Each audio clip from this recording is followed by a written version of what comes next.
முதல் நாள் வந்து அது சபையில இருந்து வெளியேறும். 27,000 கோடி லோகங்களுக்கு சிக்கல்ல இருந்து வேல் வாங்கினதா சொல்லப்படுவாங்க. அதோட இது உன்னத உயர் சூட்சமம் இது. அம்பாள் வாங்கக்கூடிய நிலைகள் அது எங்க இருந்து வாங்கப்படுது அப்படிங்கிறதெல்லாம் உயர் சூட்சம ரகசியம். அது அந்த பிரபஞ்ச எல்லையில சிவமகா வாழைச்சத்தில் அகத்திய மகா சிவ ஆற்றல்ல இருந்து அது வெளியே வந்து அது எல்லா பிரபஞ்சம் முழுவதும் பகிரப்படக்கூடிய நிலை. அது அங்கே வந்தவங்களுக்கு தெரியும். அந்த வேலை வந்து வீட்டில் வச்சு நீங்கள் வணங்கி வரையில இடர்கள், இன்னல்கள், துன்பங்கள், துயரங்கள், கஷ்டங்கள் நீங்கக்கூடிய நிலைகள் உருவாகும். வேல் வழிபாடு, அதுக்கு பிறகு அங்கே பிரபஞ்ச சபையில் நடக்கக்கூடிய கோமாதா பூஜை தரிசனம் பார்க்கணும். பிரம்மமுகூர்த்த நேரத்தில் மண் அகல் விளக்கு ஏற்றி வச்சு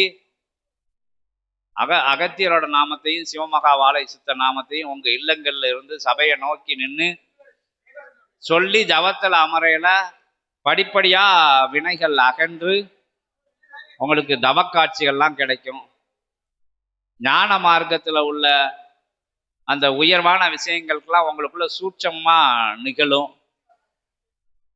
எத்தனையோ முறைகள் நிலைகள்லாம் சிவசபையில இருக்கு. எல்லாரும் அகஸ்தியரின் பிரபஞ்ச ராஜ்யம் அப்படிங்கிற சேனலை பாருங்க.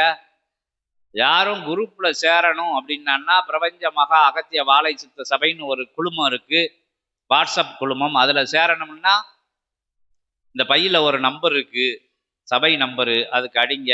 உங்களை கூட்டு வந்த தொடர்பாளர்கள்ட்ட நீங்க கேளுங்க. அவங்க உங்களை வந்து அட்மினா இருந்து குரூப்ல சேர்த்து விடுவாங்க. வேற எதுவும் விவரங்கள் சந்தேகங்கள் இருந்தான்னா கேட்டுக்கோங்க. இங்க அகத்திய பெருமான்கிட்ட கேட்கக்கூடிய வினாக்களா இருந்தாலும் சரி, இல்லை சின்ன சபையை பற்றிய சந்தேக வினாக்கள் ஏதாச்சும் இருந்தாலும் சரி. சபை எங்கே இருக்குது அப்படின்னா தெற்கு வண்டானத்தில் இருக்குது தலைமை சபை.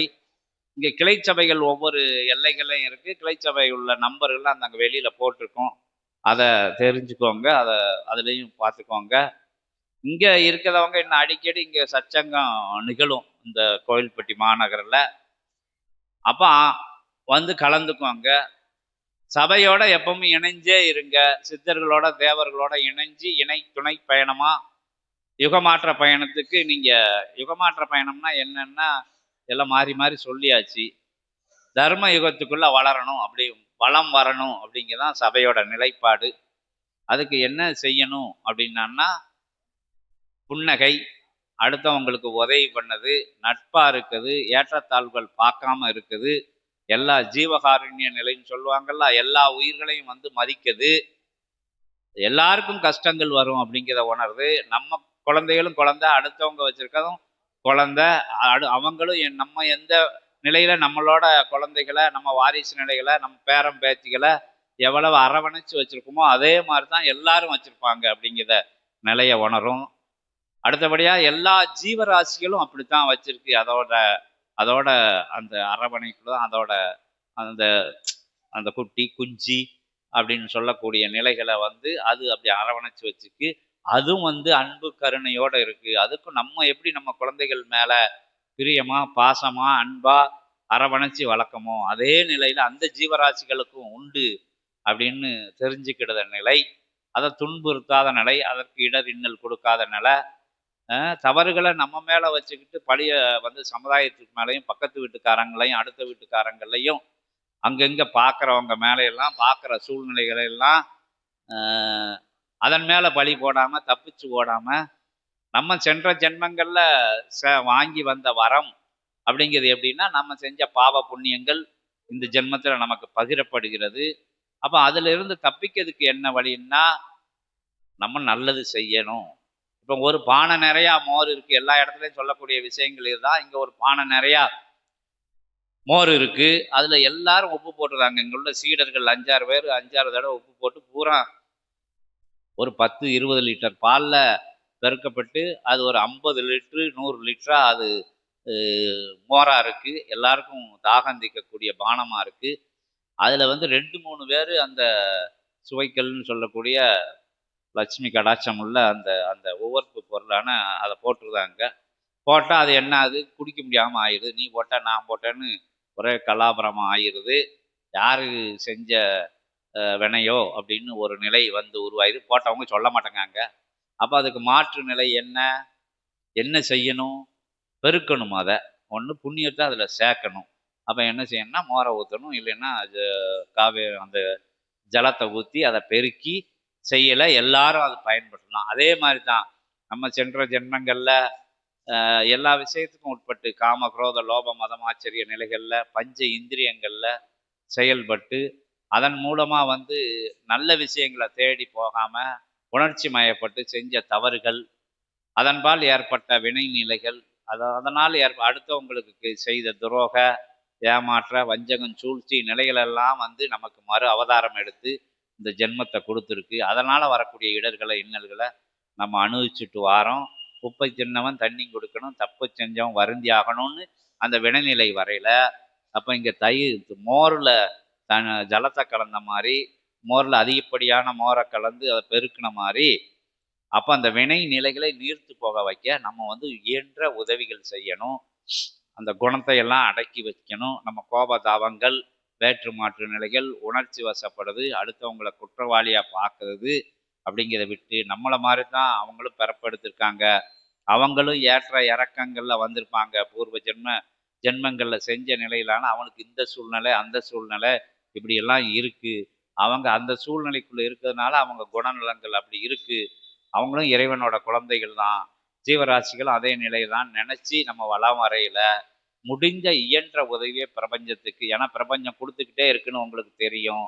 அப்போ பிரபஞ்சத்தில் எடுத்துக்கிட்டே இருந்தால், புண்ணியத்தை சாப்பிட்டுக்கிட்டே இருந்தால், பிரபஞ்சத்தில் வந்து புண்ணியத்தை வந்து நம்ம சாப்பிட்டுக்கிட்டே இருந்தால் நம்ம பிரபஞ்சத்திட்ட கடன் வாங்கிட்டு இருக்கோம் அப்படிங்கிறது அங்கே சிவசபையில் சொல்லப்படுது. பிரபஞ்ச இயக்கம் வந்து நல்ல விஷயங்களுக்காண்டி படைக்கப்பட்ட விஷயங்கள், புண்ணியங்கள் நிறைஞ்ச ஒரு பஞ்சபூதங்களால் உருவாக்கப்பட்ட ஒரு விஷயம். அப்போ அதிலிருந்து நம்ம டெபாசிட்டில் எடுத்துக்கிட்டே இருக்கல, அக்கௌண்ட்டில் காலி ஆகையில் என்ன பண்ணிடும், பிரபஞ்சம் வந்து நமக்கு கொடுக்கதை நிறுத்தும். நிறுத்துனா எப்படி நிறுத்துனா, இடர்களா, இன்னல்களா, துன்பங்களா, துயரங்களா, ஏமாற்றங்களா, இழப்புக்களா, பொருள் இழப்புக்களா, இப்படி விஷயங்கள்ல வந்து நமக்கு துன்பங்களை வந்து ஏற்படுத்தி கொடுக்கும்.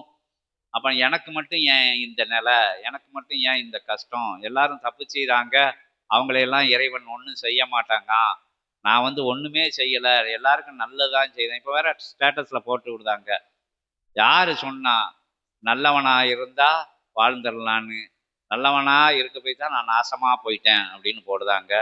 என்னென்னோ வாக்கியங்கள்லாம் நல்லா இருக்கிறவன கெடுக்கிற அளவுக்கு ஸ்டேட்டஸ் போடுதாங்க.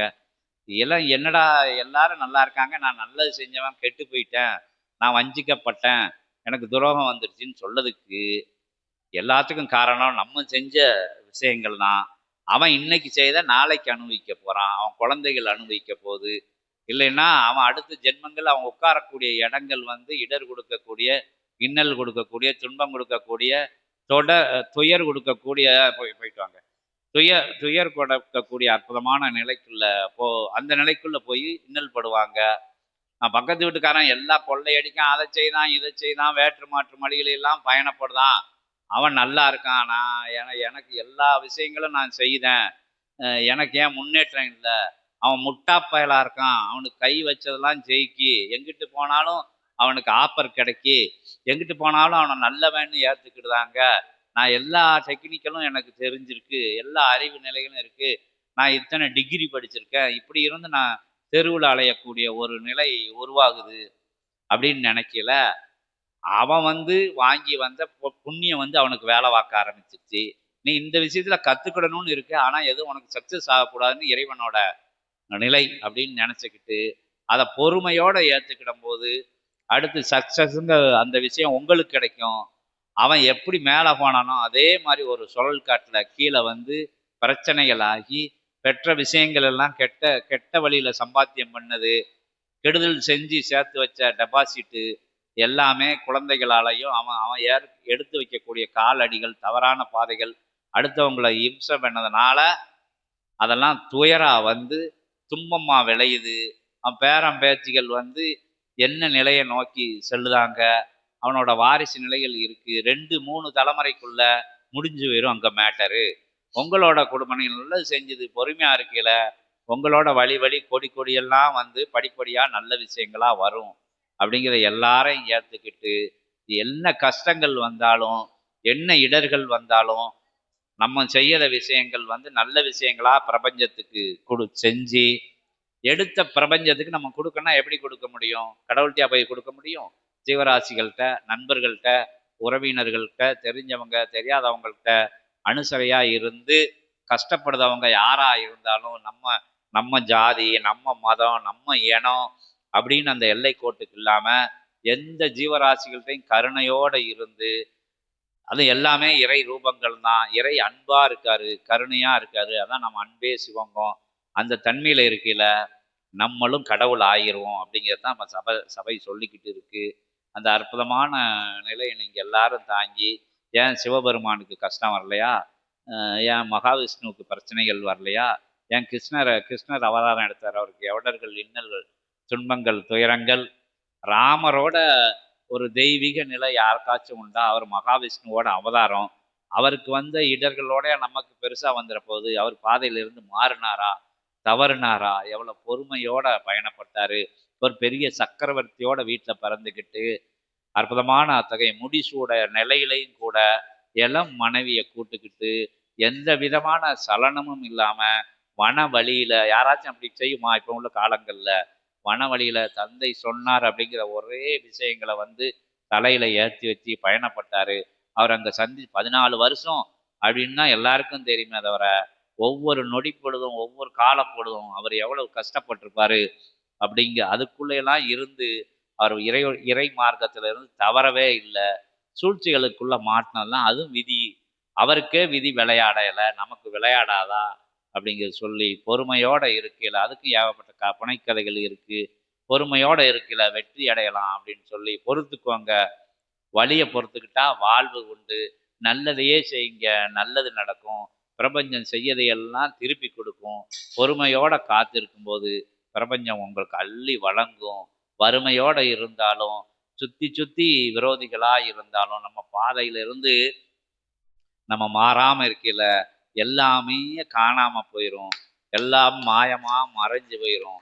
நம்ம வந்து ஜீவித்து இருப்போம். இறை அனுக்கிரகம் கிடைக்கும். கால்ட்டு எட்டி உதைக்கப்பட்ட பொழுதும், காரி துப்புன பொழுதும், என்ன செஞ்ச பொழுதும், இறை மார்க்கத்துல இருந்து மாறாதங்க. தர்மத்தின் வழியில இருந்து மாறாதங்க. தர்மம் தலைகாக்கும்னு முன்னோர்கள் சொல்லி வச்சிருக்காங்க.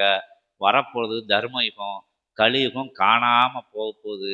அற்புதமான நிலையில இன்னைக்கு வந்து அவங்க வந்து கவனிச்சு, பார்த்து, கேட்டு, வணங்கி நின்னு என்ன சொல்லுதாங்க, ஏது சொல்லுதாங்க புரியாத மொழிகள்ல சித்தர்கள் வேகமா பேசின பொழுதும், அதையெல்லாம் ஒரு சில வார்த்தைகள்லாம் உங்களுக்கு உள்ளுக்குள்ள போயிருந்தாலும், அதையும் ஏத்து அமைதியா உட்கார்ந்து, அமைதியா காத்திருந்து, இந்த கலியுக நேரத்துல இவ்வளவு வேகமான நேர பொழுத எது எடுத்தாலும் ஓட்டம், எதை எடுத்தாலும் வேகம், எது எடுத்தாலும் சிந்திக்க கூட நேரம் இல்லாம, ஏன்னா நம்ம சிந்திக்கக்குள்ள இன்னொருத்தன் அந்த செயலை செஞ்சிருவான்.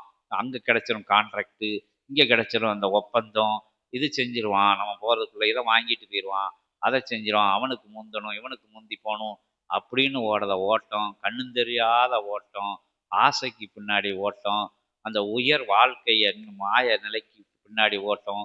இப்படி கலியுகத்துல ஓடியே ஆக வேண்டியது இருக்கு. இடிக்காம எப்படி ஓட முடியும்? இடர் செய்யாம எப்படி ஓட முடியும்? ஏமாத்தாம எப்படி ஓட முடியும்? ஒருத்தன் தலையில தானே ஏறித்தானே மேலே போக வேண்டி இருக்கு. அப்படிங்கிற விவண்டா வாதங்களை எல்லாம் சுத்தி தூர போட்டுட்டு அந்த விஷயங்களை எடுக்கிறவன்லாம் கையாண்டா நம்ம நிலை என்ன ஆகும்? நம்ம பால் வாங்கி சாப்பிட வேண்டியுமா? கடைக்கு போயிட்டு வர முடியுமா? யாரை நம்ப முடியும்? என்ன செய்ய முடியும்? எல்லாம் நமக்கு உதவுதவங்கள மட்டும் நினைச்சு பாருங்க. ஏமாத்துறவங்கள நினைச்சு பார்க்காம இருந்து நம்மளும் உதவி இல்லாம அப்பா அம்மா துணையோட, சொந்தக்காரங்க துணையோட மட்டும், இனத்துக்காரங்க துணையோட மட்டும், ரத்த பந்தங்களோட துணையோட மட்டும் வளம் வர முடியாது.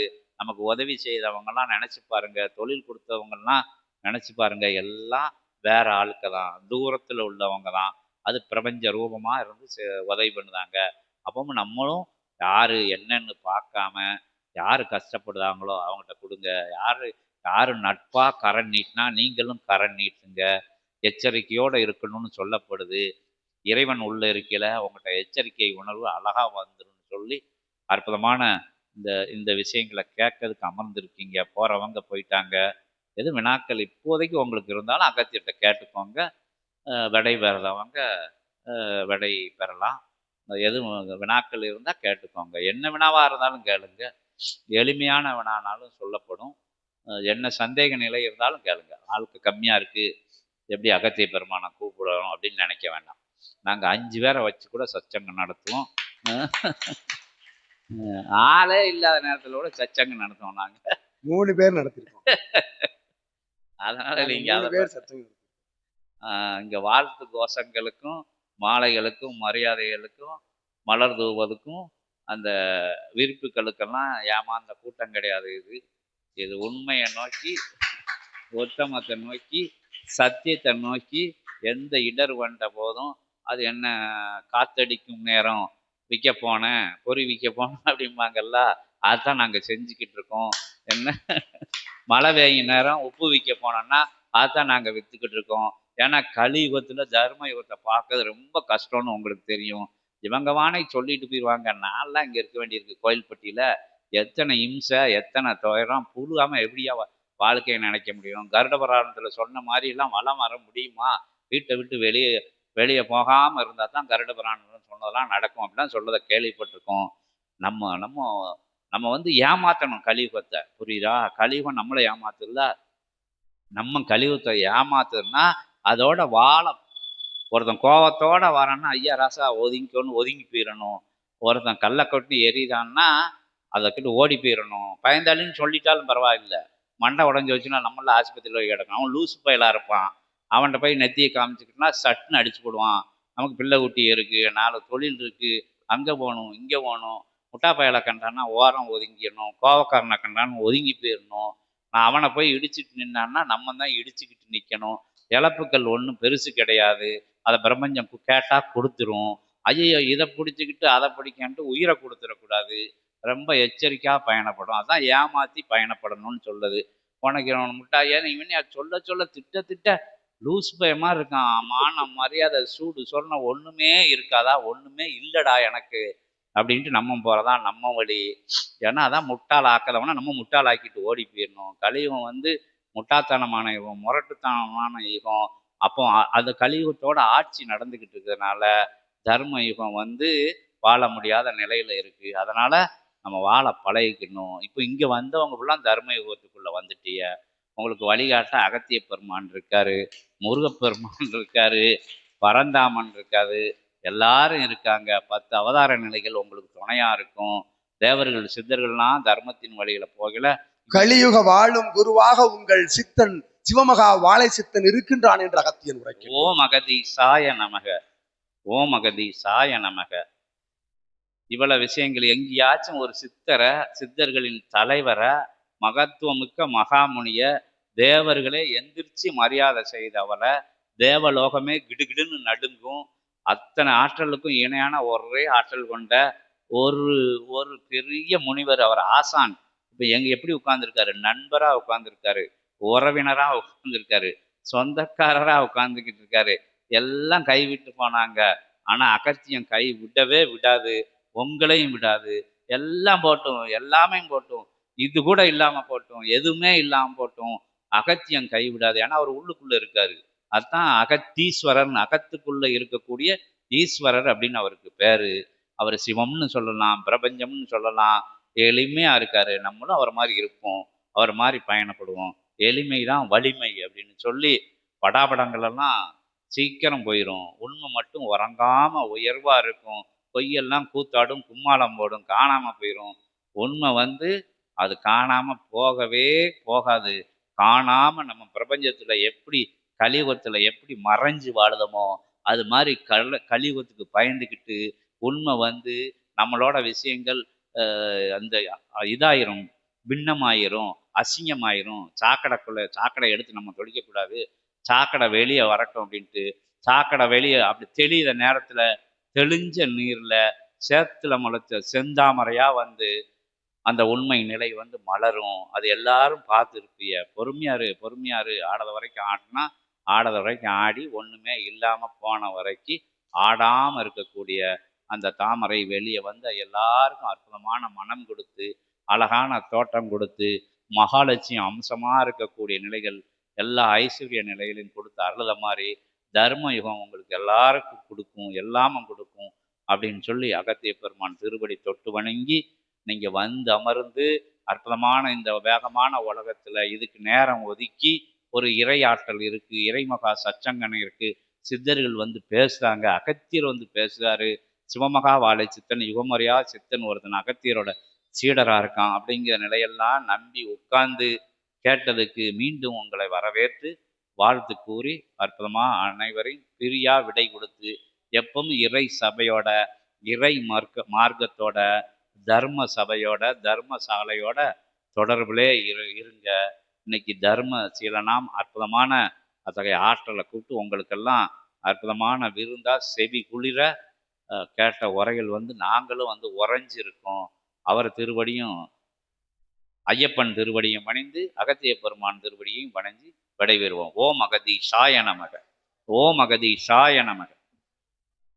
கலியுகம் என்னும் நீங்கா சேராக நின்ற அச்சேற்றில் நின்ற இவன் உரைத்தவாறு அருள் செந்தாமரை மலராக மலர்ந்திருக்கின்ற பிரபஞ்ச மகா அகத்திய வாழை சித்த சபையினுடைய ஏற்றம் கொண்ட அம்மலரில் அமர்ந்து பிரபஞ்சத்தை ஆளும் ஆசானாய் அமர்ந்திருக்கும் சிவமகா வாழை சித்தனே அகத்தியன் வாழ்த்துகின்றோம். ஓம் அகதீஷாய நமக. அவனோடு அம்மலரில் நின்று ஏற்றமுடன் தனக்குள் கலியுக நிலையில்லை என்று அவனோடு அம்மலருக்குள் புதைந்திருக்கின்ற அற்புதமான சீடர்களே, இனி செந்தாமரை மலர் என்பது சித்தன் தாழ்வதிக்கும் தடங்கள் எல்லாம் கலியுகம் என்னும் சேர அழியப்பட்டு தர்மயுகம் என்னும் ஆழி பெருநிலை கடல் அங்கு உதிக்கும் என்று அகத்தியன் நல்லாசி வழங்கி வாழ்த்துக்கள் கூறி விடைபெற்று அமர்கின்றோம். சுபனிகள். ஓம் அகதீஷாய நமக.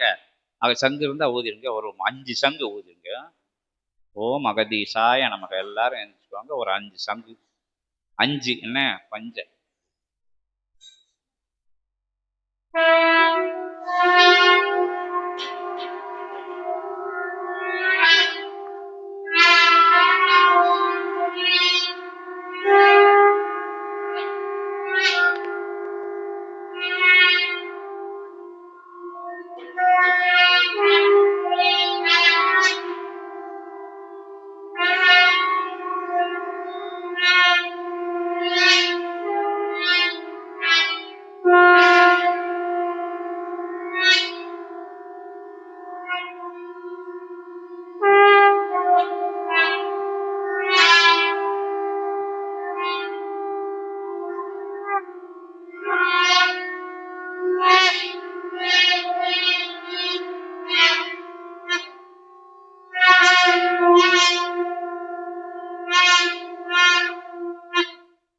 ஓம் அகதீஷாய நமக. ஓம் அகதீஷாய நமக. ஓம் அகதீஷாய நமக.